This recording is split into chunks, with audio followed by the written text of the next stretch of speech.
Sekarang Pak Bupatinya deh jawab ya. Tadi, mangga Pak Bupati. Assalamualaikum warahmatullahi wabarakatuh.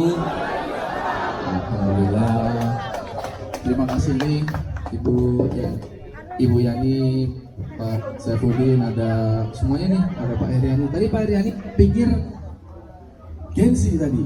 Pas saya lihat, wah ternyata Setnial. Terima kasih semua para tokoh, teman-teman semuanya.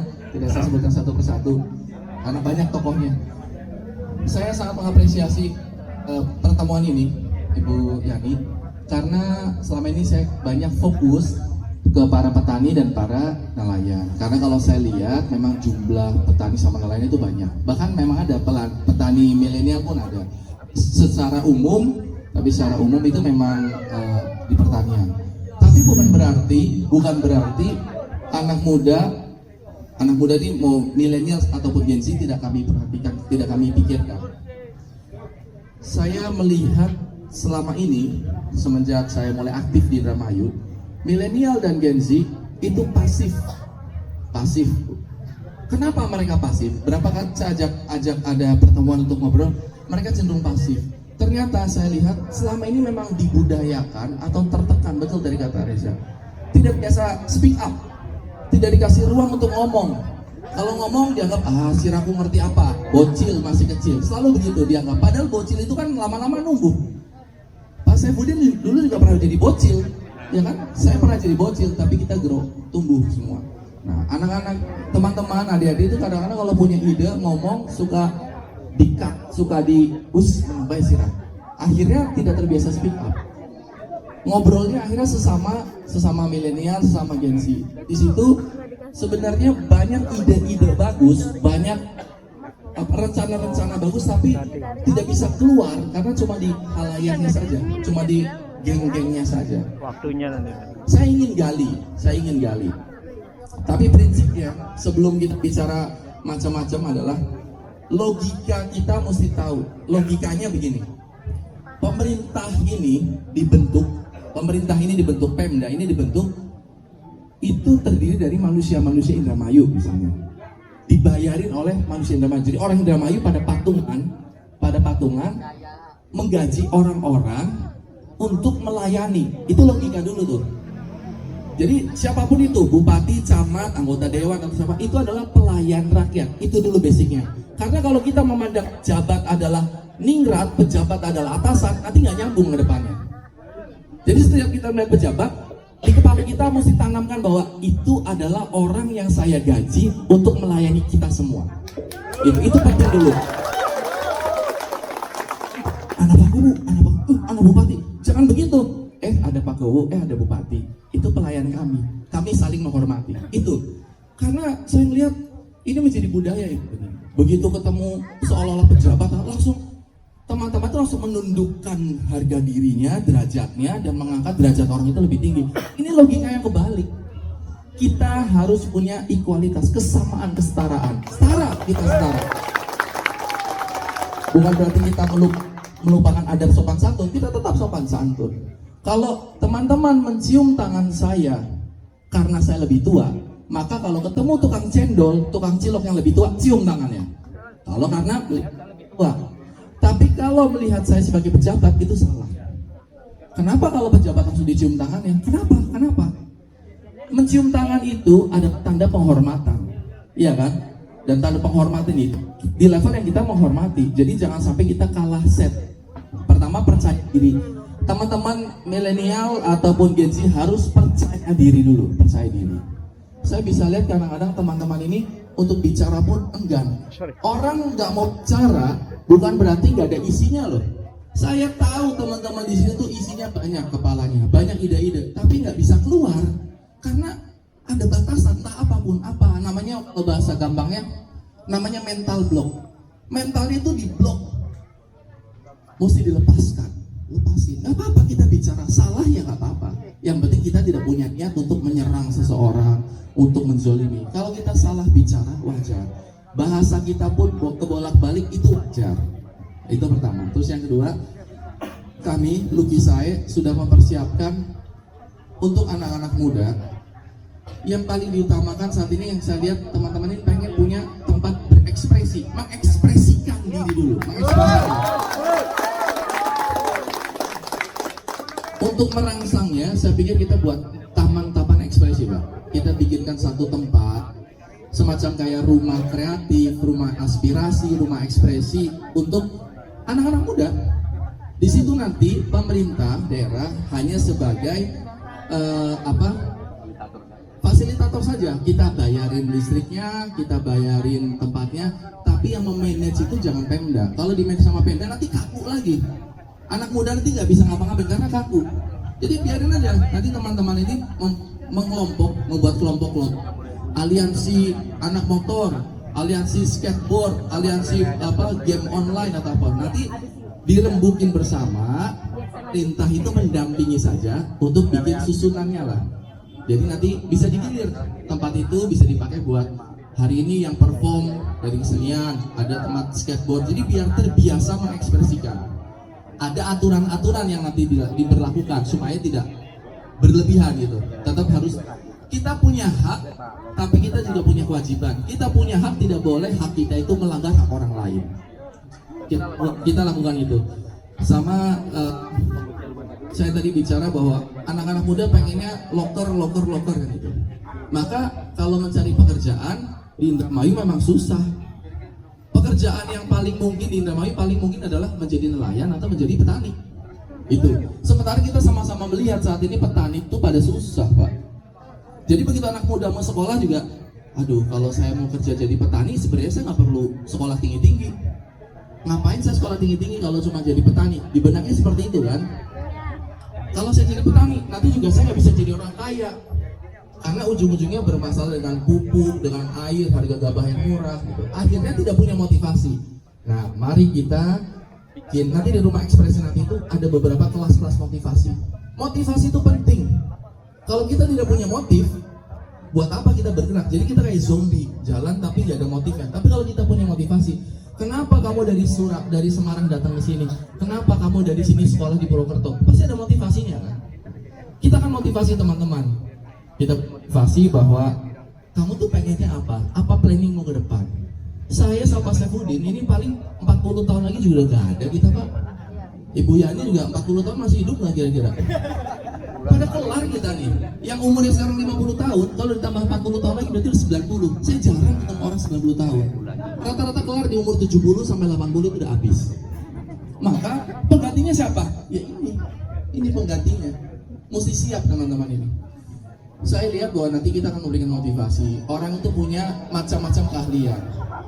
Jangan bandingkan monyet sama ikan. Kalau balapan renang, ikan lebih jago. Monyet bisa renang, tapi nggak terlalu jago. Tapi kalau buat manjat, monyet itu lebih canggih. Maka dari itu sebenarnya saya melihat bahwa tidak ada orang bodoh, kecuali memang ada kekurangan secara otaknya memang misalnya debil ataupun idiot misalnya, itu secara fisiknya memang dia. Tapi kalau kadang-kadang orang ini, wah kamu nggak bisa bahasa Inggris, bisa bahasa Inggris ya, bisa bahasa Inggris ya. Hanya karena tidak bisa bahasa Inggris bukan berarti bodoh, iya kan? Tapi bisa bahasa Dermayu. Nah, Anda kalau bisa bahasa Dermayu, kata orang Inggris, wih hebat banget bisa bahasa Dermayu.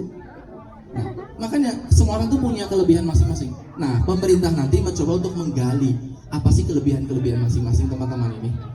Yang game ataupun seni budaya ataupun dari sisi motor. Jangan cuma lihat geng motornya, tapi di balik geng motor itu ada modifikasi, ngerti tentang mesin, stikernya, bikin macam-macam IO-nya gitu. Jadi nyambung kemana-mana.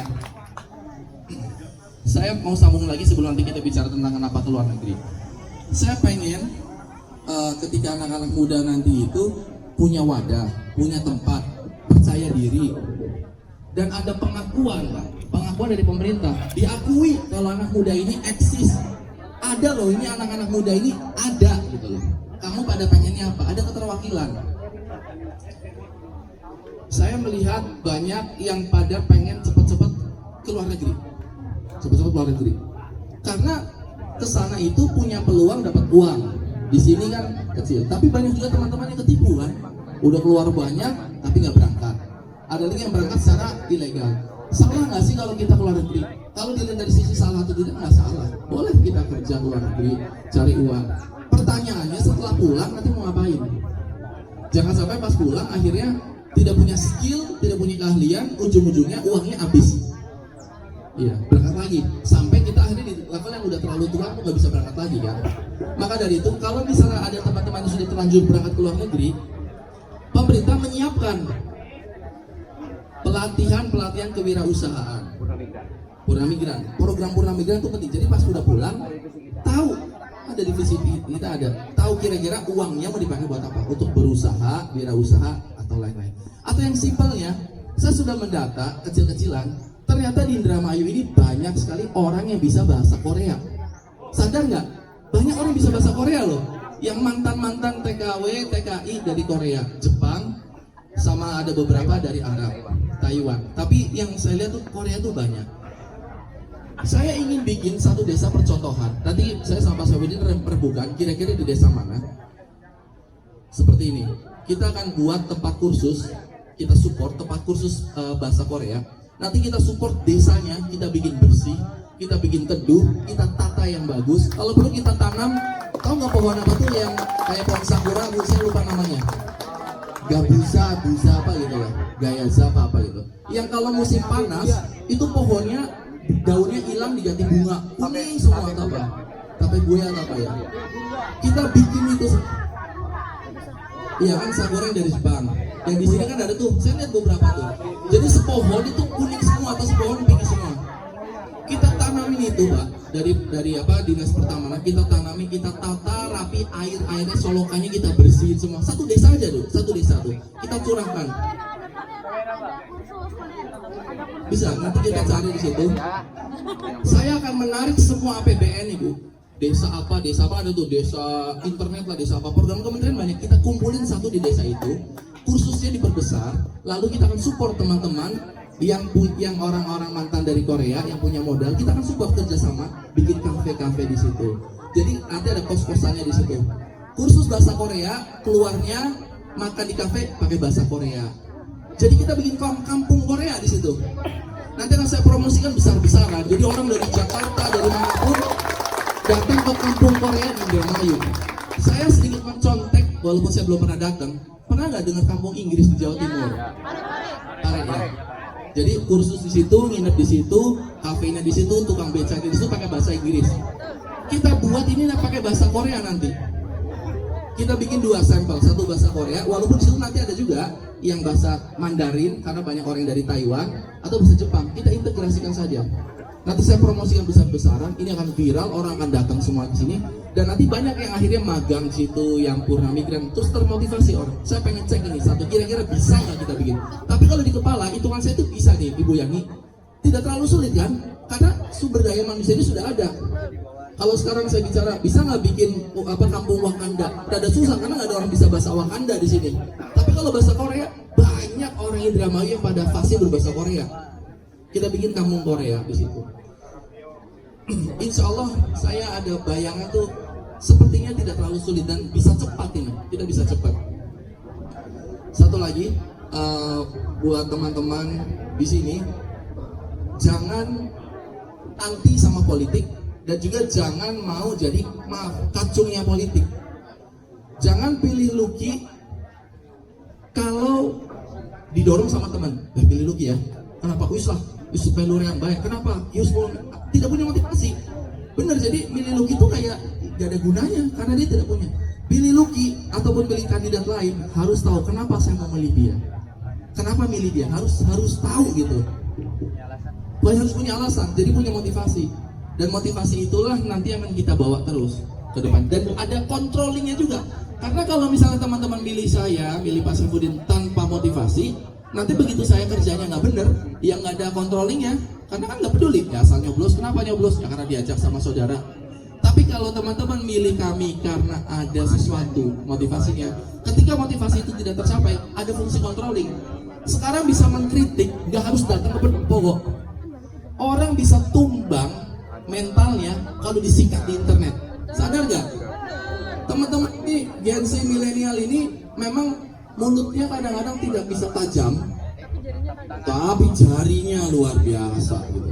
Jadi jangan khawatir teman-teman, zaman sudah berubah, bahwa kekuatan internet itu luar biasa.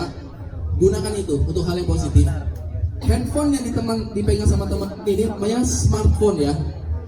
Smartphone artinya apa? Telepon pintar.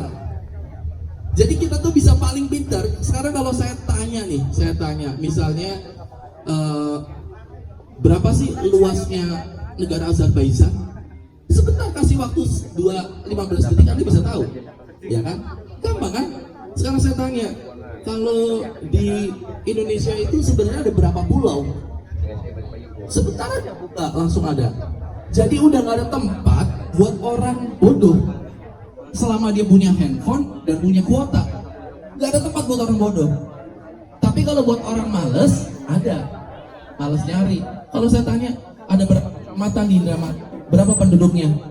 Kamu buka handphone aja langsung tahu. Pak, saya mau usaha, anak muda, saya punya modal nih, habis pulang dari luar negeri itu punya modal 50 juta. Mau usaha apa ya? Pakai handphonenya.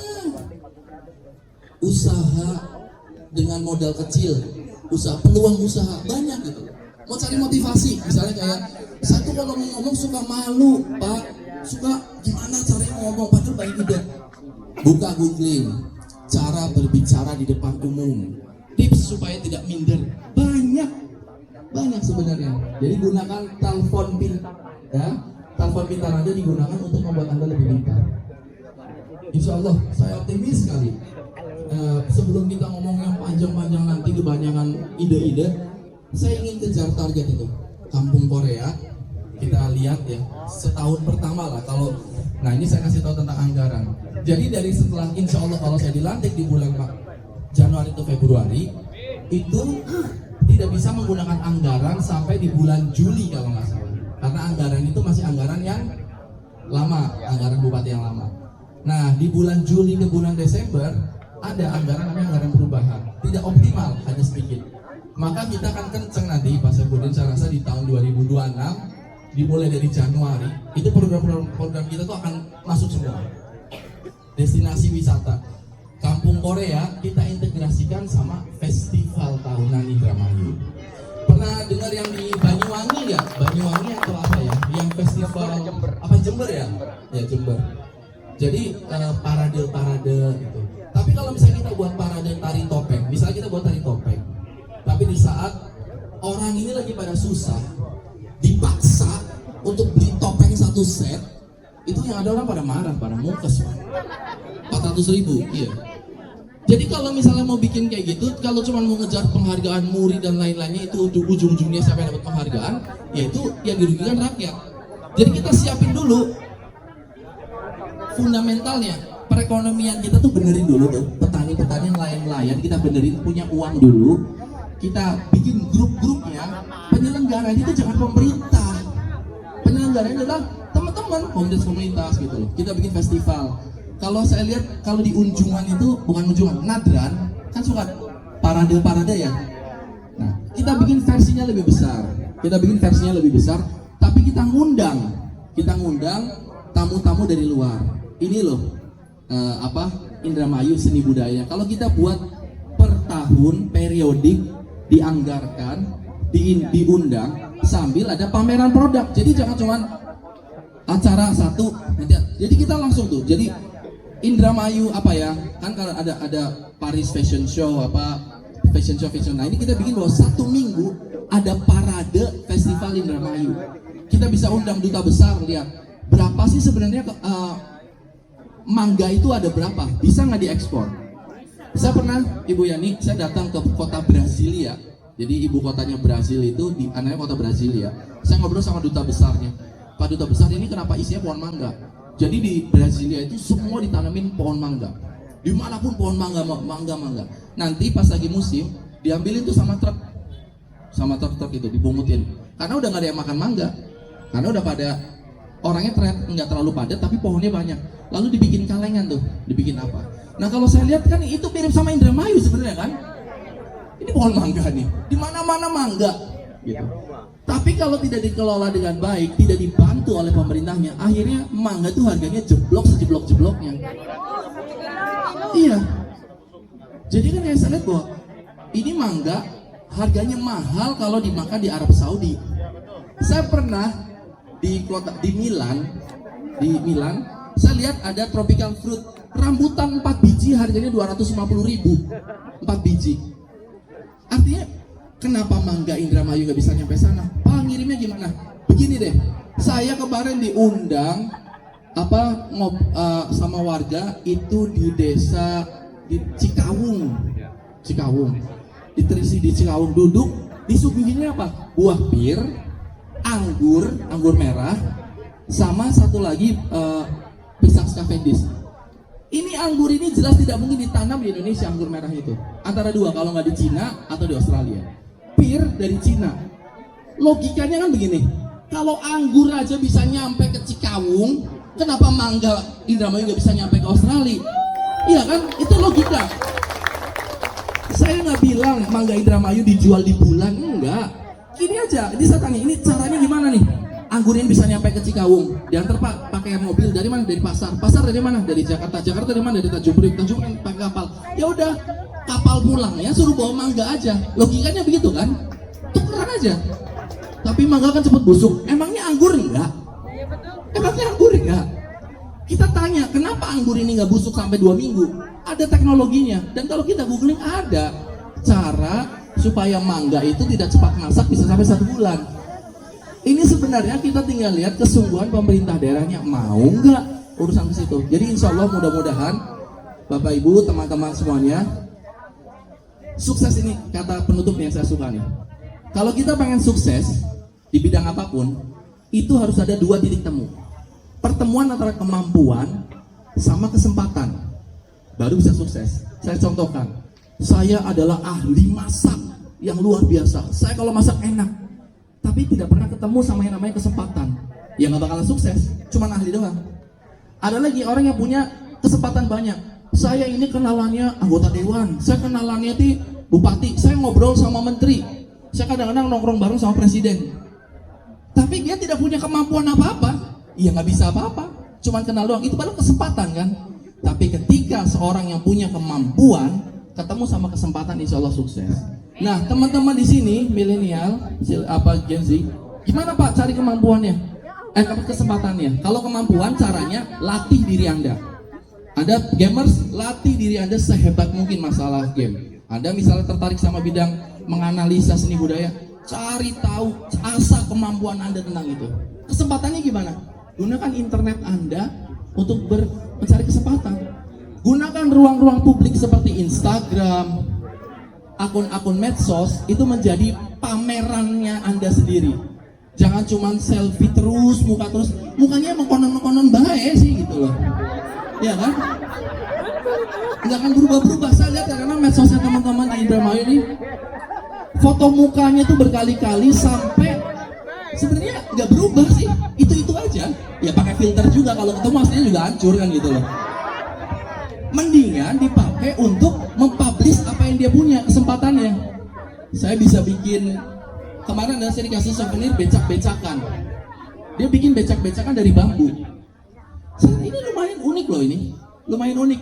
Tapi itu tadi, beliau itu tidak menggunakan medsosnya untuk bisa mempublish. Karena kan siapa yang tahu di desa terpencil nan jauh di Indramayu ada yang bisa bikin itu. Tapi kalau dia bikin satu akun khusus untuk mempublish, nah nanti ketika ketemu sama orang yang punya akunnya besar, Pak tolong dong Pak, saya di repost, tolong dong Pak. Itu berarti kan endorse lah gitu, repost endorse gitu, kesempatan.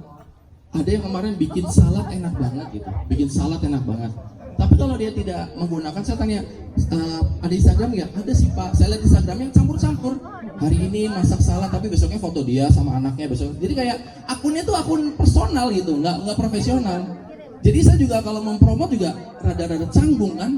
Ini ada anaknya lagi, ada apa, random gitu loh. Coba bikin satu akun, bikin 2 akun. Yang satu akun terserah untuk urusan pribadi, silakan. Satu lagi bikin akun khusus untuk kemampuan Anda. Anda pintar tulis, bikin tulisan-tulisan. Bisa ditaruh di YouTube, di akun atau apa. Promosikan diri Anda sendiri. Tapi Pak, follower saya masih sedikit. Tunggu, nanti ketika kesempatannya datang, maka bisa ketemu nih. kemampuan sama kesempatan insya Allah bisa datang. Mohon maaf kalau saya kelamaan ngomongnya, tapi intinya bahwa insya Allah teman-teman di sini punya banyak kemampuan. Kalau belum banyak kemampuan, latih kemampuannya. Nanti kesempatannya bisa hubungi Bupati, kita cari supaya kesempatan ini bisa ada buat teman-teman dan bisa terbagus ke depannya. Ini seperti itu. Terima kasih. Assalamualaikum warahmatullahi wabarakatuh. Waalaikumsalam warahmatullahi wabarakatuh. Terima kasih Pak Bupati.